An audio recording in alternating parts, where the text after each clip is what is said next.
I am coming to you live from London today, so in case there's a lot of background noise in this video, then that is why. This video features 6 really yummy and super easy to recreate breakfast ideas. Towards the end, there's also a little bit of travel and cafe footage, which I love filming that. It's my favorite thing, and I hope you can enjoy watching that as well. Monday's breakfast was this quick yet low-key kind of fancy banana toast. So first, I'm getting some bread out of the freezer. Since it is frozen, it takes a few rounds in the toaster, and so I had some time to make an iced vanilla matcha. For some reason, I was really craving that. So here I am putting together a little shot of matcha first. I know my matcha doesn't have the nicest color out there. It's more so giving swamp, but that's okay. It tastes really good still. Next to the hot water, I'm also adding some vanilla aroma and agave to the matcha powder. I mix it all up using a milk frother, and then I set the shot of matcha aside to cool down a little. Back to the toast. I did not have a lot to work with in the fridge, so here I am just adding some vegan butter, some cinnamon sugar, which I quickly put together before, and some banana slices.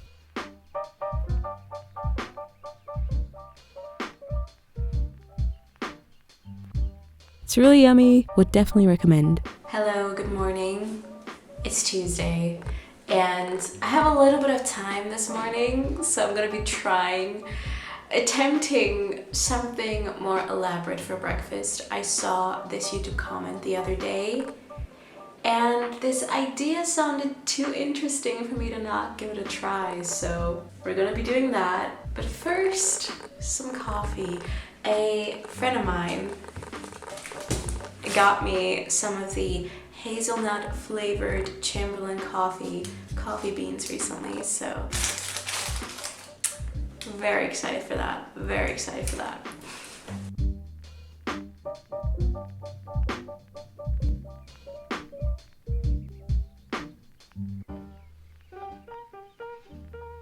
I just love Emma's coffee. This is not sponsored in any way, only in my dreams. Alright, on to breakfast. We're making these waffle grilled cheese sandwiches. For the waffle batter, I followed my usual waffle recipe, omitting the sugar though. So to recreate this, grab a large mixing bowl and add the dry ingredients first. Give that a good mix, and then add the wet ingredients straight into the bowl. That would be unsweetened applesauce, non-dairy milk, and a bit of apple cider vinegar.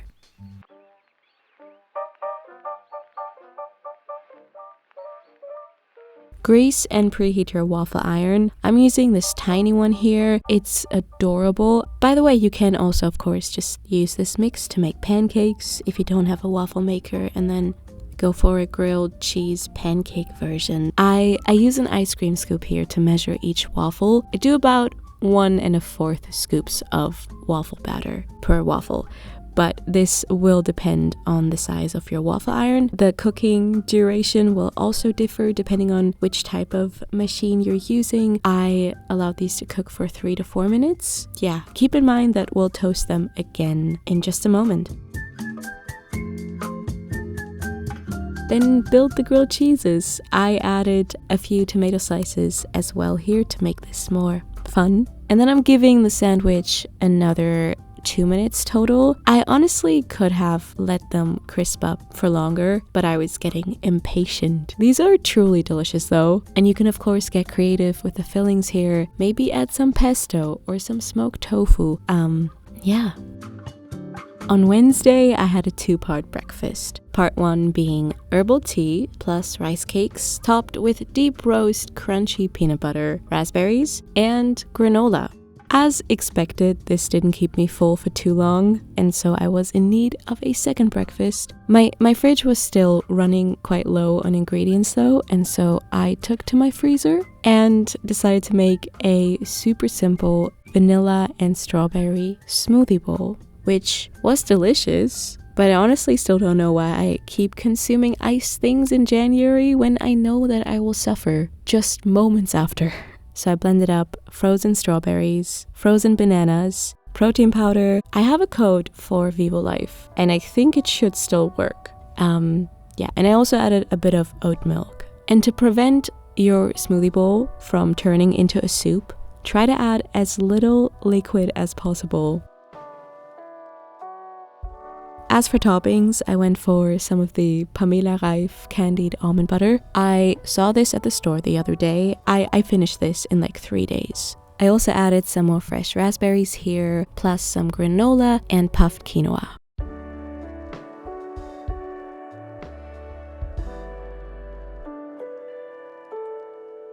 Yeah, Thursday was a pretty hectic day, so for breakfast I made this sandwich here as a means to get rid of some more of my fridge leftovers. In a small bowl, I first combined shredded carrots, vegan chili mayo, white wine vinegar, and some of this avocado spice mix that my mom got me recently.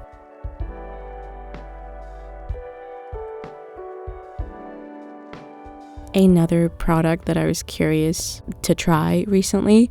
It's really yummy. It has tons of flavor, but to be fair, I also haven't tried any other vegan bacon brand, so I don't know if it's the best. I then removed the bacon from the pan to replace it with some spelt toast. And to that I added the spicy carrot mix, vegan cheese, jalapenos, some of the cooked bacon, and some leftover spinach. I allowed the sandwich to toast some more, perhaps 2 to 3 minutes on each side. I also had an apple and some oat milk cold brew. Friday's breakfast was a bit miscellaneous. 1 green apple and these oat bars that I found in my freezer. I have the recipe for these on my channel already. They're black treacle flapjacks from my most recent lyric dessert video. And considering I was traveling to the UK, this was actually an extremely fitting breakfast, I would say. Once I arrived in Stansted, I was picked up by my friend and his parents, which was so incredibly sweet.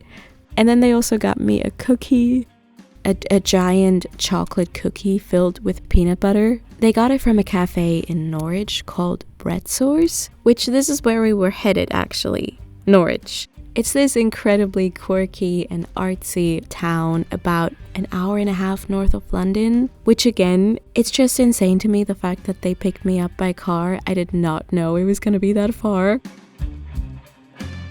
On to Saturday's breakfast, which is actually not my own recipe, but my friend Jacob's. It's his well thought out go-to porridge recipe, which comes with many different ingredients that he just mixes up all at once. To the saucepan, he adds rolled oats, chopped banana, dark chocolate, raisins, Biscoff spread, peanut butter, and just enough plant milk to cover the oats. And then over medium heat, you just mix it up and allow it to cook for about 4 minutes.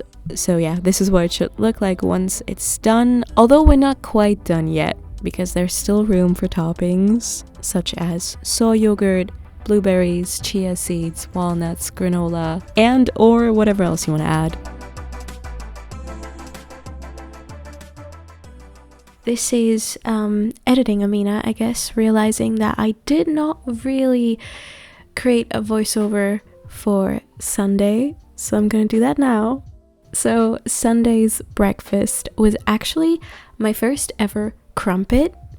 My friends really wanted me to try a crumpet because it's apparently the most British thing to exist, and to me a crumpet tastes like if a pancake and an English muffin had a baby. Then my friends and I hit up a few coffee shops in Nottingham, actually. We're not in Norwich anymore. Yeah, we had some coffee, which was nice. And then at the second cafe, I had a matcha and the most amazing vegan grilled cheese sandwich. It was filled with kimchi and vegan mozzarella. There was like a drizzle of sriracha and sesame seeds on top. Like, that's something I would make at home for myself. If you're curious, we went to Nottingham for some random concert. We were so far in the front, I do not know how I got to be this lucky, I have to be honest.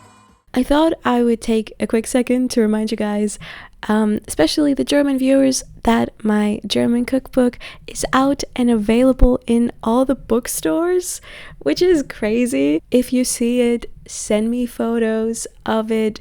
I got some questions about why there is a different cover, and that is just because the German book market just requires certain aspects and certain elements and features that the original English international one doesn't have. Last year in the summer, I had my first ever professional photo shoot together with Kitchen Stories, where we shot the photo, and I am super happy with how it turned out, and I'm very thankful to the publisher as well, that they push out the book so much, if that makes any sense, like marketing wise. It seems to be everywhere here, which I did not expect at all. And also thank you for purchasing the books or gifting them away to other people. It melts my heart, truly, it does. Situations will arise in our lives, but you gotta be smart about it. Seller,